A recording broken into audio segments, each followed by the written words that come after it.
అందరికీ నమస్కారం అండి. ఆనందంగా జీవితాన్ని ఆస్వాదించడానికి అమ్మ మాటకు స్వాగతం. ఊరెళ్ళేటప్పుడు మొత్తం ఈ ఫీడర్‌లన్నీ కూడా నింపి చిలకలకి ఫుడ్డు అన్నీ కూడా అరేంజ్ చేసి వెళ్ళామనమాట. వచ్చేసరికి డబ్బాలన్నీ ఖాళీ అయిపోయినాయండి. ఈ చిలకలకి బియ్యమేస్తాం ఇందులో. అవి ఏమాత్రం తడిచి స్మెల్ వచ్చినా సరే చిలకలు తినవనమాట అండి. అందుకని వీలైనంత మటుకు పైన క్యాప్ ఉన్నయి ఒక అంబ్రెల్లా లాగా ఉన్న ఫీడర్‌లనే ముందు తెప్పిచ్చాను. ఆ తర్వాతంతా అటువంటియి దొరకట్లేదనమాట. పైగా ఈ కట్టిన వాటిల్లో ఒకటి బ్రేక్ అయ్యి కూడా పడిపోయింది వెళ్ళేటప్పుడు. దాన్ని అలానే ఉంచేసాము. ఇంకొకటి ఆర్డర్ పెట్టి వెళ్ళాననమాట. నేనొచ్చేసరికి అది ఆర్డరొచ్చింది. మీషోలో నాకు కనిపించినియి ఇలాగా క్యాప్ ఉన్నయి. ఓహో! క్యాప్ ఉన్నాయనమాట. 2 సెట్‌గా ఉన్నాయని ఆర్డర్ పెడితే తీరా చూస్తే అది ఒక్కటే వచ్చిందండి. అది కూడా పైన ఇట్లా అంబ్రెల్లా లాగా క్యాప్ లేదనమాట. సర్లే ఇక వచ్చింది కదా! దీన్నే వాడేద్దాము. ఎక్కడన్నా వర్షం పడని చోట కడదాంలే అని చెప్పి దీన్ని కూడా ఉంచేసాననమాట. పాత ఫీడర్‌లన్నిటిల్లో ఈ కొత్త ఫీడర్‌లో అన్నిటిల్లో కూడాని బియ్యం నింపి నేను కడుతూ ఉంటే ఇంతలోకి చిట్టి వాళ్ళ అబ్బాయి సాయి వచ్చాడనమాట. నేను కడతాను ఆంటీ అని చెప్పి ఈ కొత్త ఫీడర్‌ని పార్కింగ్ ఉంటుందండి మాకు షెడ్‌లాగా. ఆ షెడ్‌లో కట్టాడనమాట. కొంచెం ఇది తడవకుండా ఒక్క చోటన్నా ఉంటే చిలకలు ఎక్కడియన్నా వచ్చి తింటాయని. ఎందుకంటే ఇంచుమించు ప్రతిరోజు వర్షం వస్తుందనమాట అండి. ఆ పైన సరైన కవర్ లేకపోతే నీళ్ళలో లోపలికి వెళ్ళిపోయే అవకాశం ఉంది. నీళ్ళు లోపలికెళ్తే ఇట్లాగా గట్టిగా అయిపోతాయనమాట. పాడైపోతాయండి బియ్యం. ఇంకా అవన్నీ మళ్ళీ శుభ్రం చేయించి కడుతూ ఉన్నాననమాట. అట్లానే ఆ ఇరిగిన దాన్ని కూడా కొంచెం ఫెవిక్విక్ తోటి అంటించేసరికి అది కూడా అతుక్కున్నది బానే. ఇలా మొత్తానికి అన్ని ఫీడర్‌లలోనూ కట్టించేసేసి ఉంచాననమాట. ఇవి తడవకుండా ఉంటే ఎన్ని రోజులైనా ఉంటాయండి. తడిస్తే మాత్రం అవి తీసేసి వేరే బియ్యం కడుతూ ఉండాలనమాట.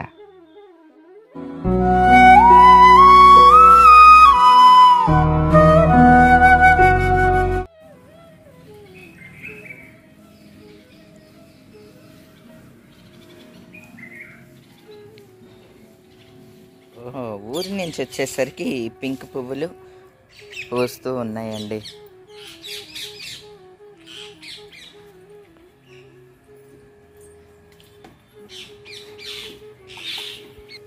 ఇవిగోండి. ఈ పింక్ పువ్వులన్నీ పూస్తూ ఉన్నాయి. జిరాఫీ దగ్గర వేసిన ఈ పసుపు చెట్లు కూడా బాగా పెరిగినియి. మామిడి చెట్టు పూత వేసింది.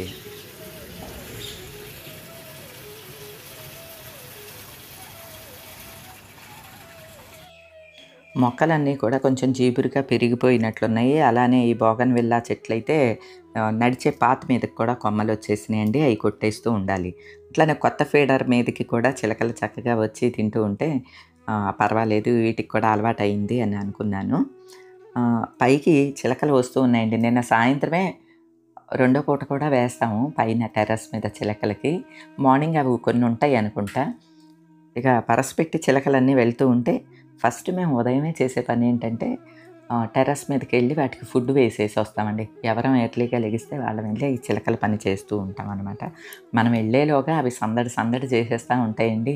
గోల గోలగా అరుస్తూ ఉంటాయనమాట. మనకు మెలుకువ వచ్చేస్తది. ఓహో! ఈ చిలకలకి ఫుడ్ టైం అయిందనమాట అని చెప్పి. సాయంత్రం పూట ఏసినవి ఉంటాయి కొన్ని.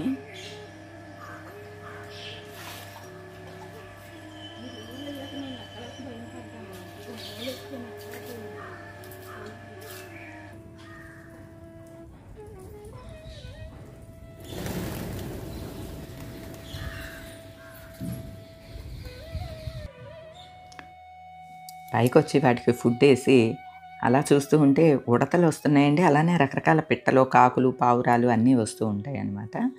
మాకు పైన ఒక రూమ్ ఉంటుందండి. ఆ రూమ్‌లోకి వెళ్ళి వాయిస్ చెప్పుకుంటూ కూర్చుంటాననమాట. అలానే పెద్ద పెద్ద అద్దాల విండోస్ ఉంటాయి. వాటిల్లోంచి చిలకలవి కనిపిస్తూ ఉంటాయి కాబట్టి ఇక్కడి నుంచే చూస్తూ కూర్చుంటామండి. ఎందుకంటే అవి కొంచెం భయపడుతూ ఉంటాయన్నమాట చిలకలు. మనం మసులుతూ ఉన్నామనుకోండి, అవి ఏంటో అటు ఇటు తత్తరపడుతూ చూసుకుంటూ ఆహారం తింటూ ఉంటాయి. ఎందుకులే వాటి పాటిని అవి తింటాయి కదా అని చెప్పి వీలైనంత మటుకు వాటిల్ని డిస్టర్బ్ చేయకుండా ఉండటానికే ప్రయత్నిస్తామనమాట అండి.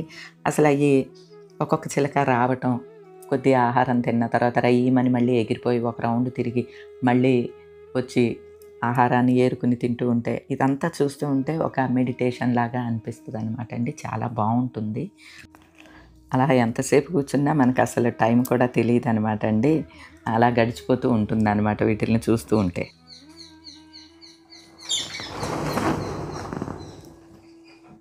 అలా ఒక్కసారిగా ఎగిరిపోతూ ఉంటాయి, మళ్ళీ నెమ్మదిగా వాలి వాటి ఆహారం తింటూ ఉంటాయి అనమాట అండి. అది వాటి పద్ధతి అనుకుంటా.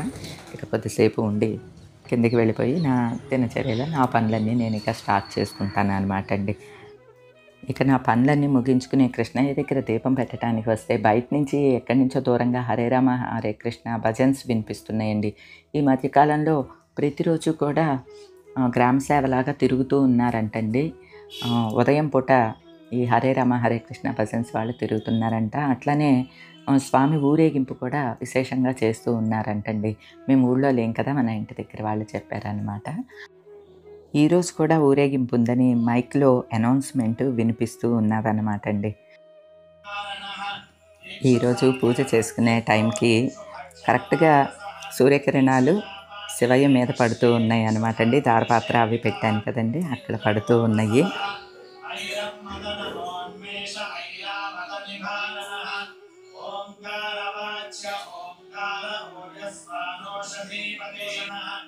ప్రతిరోజు సూర్యకిరణాలు పూజా మందిరంలో పడుతూ ఉంటాయండి. అంటే ప్రతిరోజు ఒకే టైంలో పడవన్నమాట. అట్లానే కొంచెం మబ్బుగా అలాగా ఉన్నా సరే సూర్యకిరణాలు పడవు. ఈరోజు ప్రత్యేకించి శివయ్య మీద పడుతూ ఉన్న టైంలోనే పూజ చేసుకోవటం అనేది మాత్రం నాకు చాలా మంచిగా అనిపించింది అనమాట. అట్లానే ఆ ఎండ కిరణాలు పడేటప్పుడు ఆ తారపాత్ర మీద నీళ్లు అలాగా పడుతూ ఉంటే, శివయ్య మీద పడుతూ ఉంటే చాలా అద్భుతంగా అనిపించిందండి. ఇక ఈ సూర్యకిరణాలు పడేంత మటుకు కూడా అలానే కూర్చుని చూస్తూ ఉంటాను అనమాట అండి.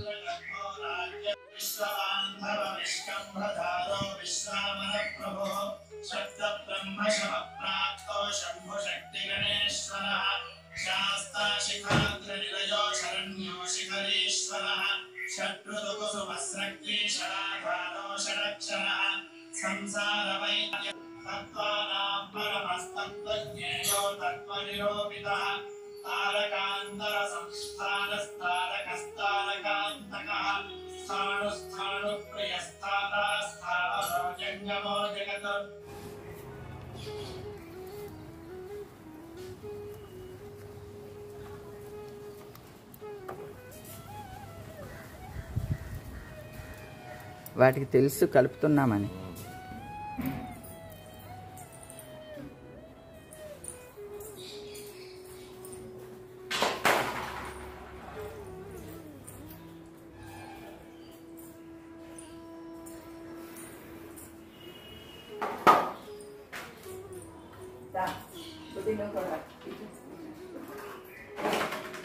అందులో కారేసేస్తుంది.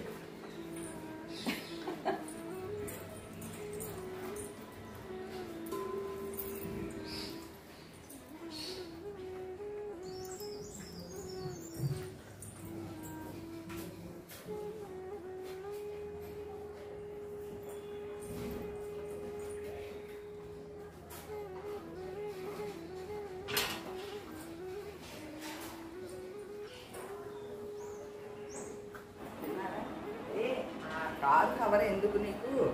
అది చూడండి, కారు కవర్ నమిలేస్తుంది గుడ్డి దూడ.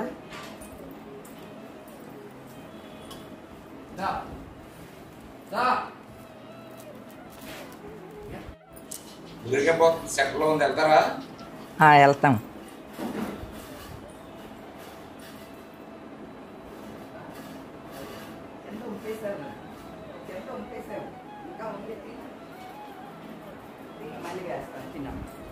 ఏమండి,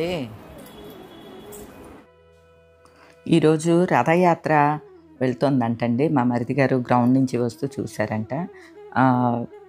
అంటే ఇటు మా రోడ్డు మీదకి రాదనమాట, సోమేశ్వర స్వామి దేవాలయం దగ్గర ఉన్నదంటండి. అక్కడి నుంచి రథయాత్ర వెళ్తుందంట. సరే, నేను మా వారు కలిసి అక్కడికి వెళ్తున్నాము అనమాట అండి. రథయాత్ర చూడాలని వెళ్తూ ఉన్నాము. మా ఇంటికి దగ్గరే లేండి సోమేశ్వర స్వామి టెంపుల్. అయితే ఆ సమయంలో మన ఇస్కాన్ స్టాల్ కూడా అక్కడ కుంభమేళాలో పెట్టారు, శిల్ ప్రపాదలు ఉన్న సమయంలో. అదే కాకుండా అక్కడ చాలా ఆధ్యాత్మిక సంస్థలు ఏవైతే ఉండేవో భారతదేశంలో అవి కూడా ఎన్నో స్టాల్స్ అక్కడ పెట్టారు. అది శ్రీల ప్రభుపాదులు అడిగారు,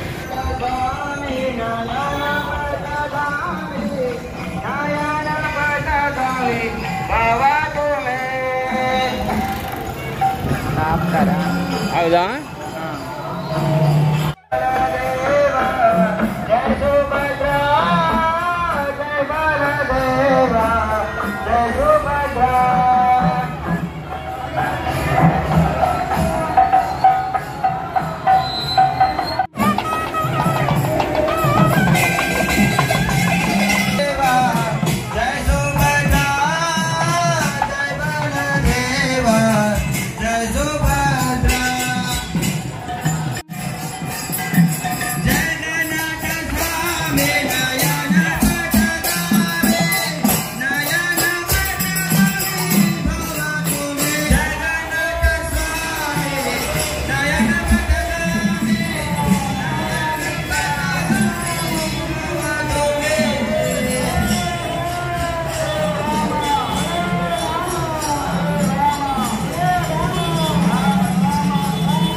గత 15 రోజులుగా భీమవరం ఇస్కాన్ టెంపుల్ వారు హరే రామ హరే కృష్ణ వారు చాలా ప్రతిష్టాత్మకంగా ఈ జగన్నాథ రథయాత్రని చేయాలి అని చెప్పి ప్రతిరోజు కూడా గ్రామ సేవ చేయటం ఇవన్నీ కూడా చేస్తూ ఉన్నారన్నమాట అండి.